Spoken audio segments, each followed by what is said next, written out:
Okay, so I've created some exercises that use flowcharts. The flowcharts are done in ASCII art, and they're being used for Java exercises in my object-oriented programming class. So the ASCII art is generated using this website right here, Diagon, and it allows me to create with pseudocode the flowchart that you see on the right-hand side. So within the Virtual Programming Lab system, I have converted that pseudocode into Java solutions. And so the students are given an exercise where they have to implement that flowchart. So here's the flowchart again on the right hand side. And so what we're going to do is implement it with two inputs, A and B.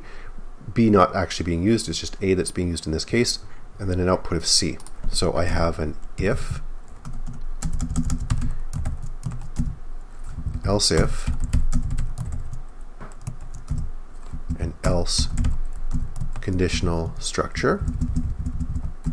The first part of the if, after the initialization of the output C is equal to 0, we put A is less than 10, then A is less than 20, and then the default condition is C as the output is equal to 0, the else if C is equal to 20, and then C is equal to 15 like that.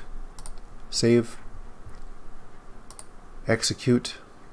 It runs a battery of input values against the teacher version. So comparing the teacher version and the student version together. It runs the sets of tests twice. Once with a little bit more information for the students, and the second time to be able to make sure that it can be uploaded as a value up to Virtual Programming Lab e-class interface. And you can see that the flowchart is reproduced right here, just to make sure that we're using the right flowchart compared to what's in that description. So in this case it ran well. Let's see what happens when it doesn't run well. So if I make, let's say, A is equal to 10 here is the test condition. So save that, run it. It doesn't work. So we can see which tests here. Let me see. Subtest 0 didn't work.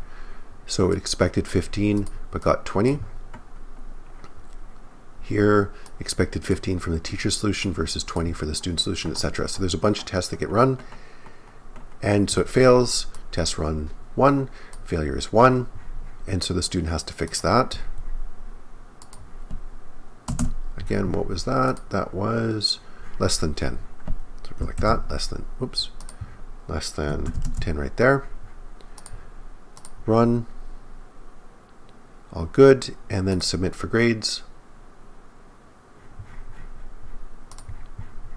Propose grade 1 out of 1, so it submitted a grade to E-class. All right, there you go.